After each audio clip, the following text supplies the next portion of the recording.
Before gas and electric, everything was cooked over an open fire. So what would jam have tasted like originally? Using England's probably most favourite ingredient, the English strawberry, we are going to use my ultimate strawberry jam recipe over fire to find out. Of course, you can make this recipe in your kitchen at home and it will still be delicious. For this recipe, we're using 1 kilo of soft English strawberries and we're going to gently nip off that top, keeping as much strawberry as possible.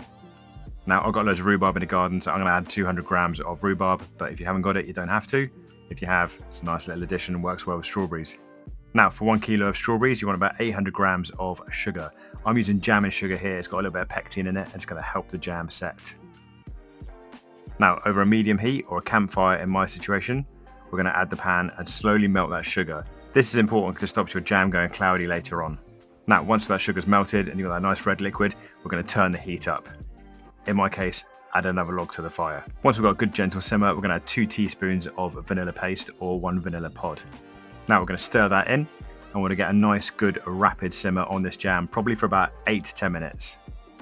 Stirring regularly just to make sure the jam doesn't stick to the bottom of the pan. You'll see the jam start to change consistency and the bubbles get more thicker like a bubbling caramel, just like this. If you've got a food probe, 105°C is the perfect jam temperature. The old-fashioned way, put a little bit of jam on a plate and whack it in the freezer to see if it sets.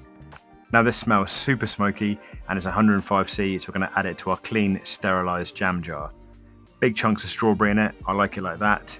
At this stage, it's always good to skim the foam off the top to get a nice clear jam, set in the fridge overnight. And now I'm going to show you a great finish for your strawberry jam. This is going to level it up as well as the smoke.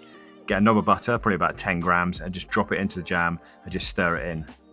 Now, I've set this in the fridge overnight, about 24 hours. Let's scoop it out and take a look. There we go, glossy, strawberry, chunky jam.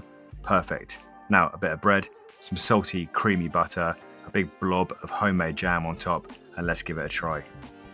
Looks good and smells good, really smoky. Okay, what an amazing result. That smokiness added a real dimension to the jam, really leveled up that flavour, made it a little bit different from normal jams. Probably the best jam recipe I've ever made. So if you're going to try strawberry jam and you're doing a bit of barbecuing this summer, then please make sure you get your strawberry jam on a barbecue and give it a try. If you don't want to, you can make it in the kitchen like I said, and it's still an amazing jam recipe. Let me know how you got on in the comments. I'd love to find out how you do. If you love jam, you're going to love this recipe next. You have to give this one a go if you're in your jam mood.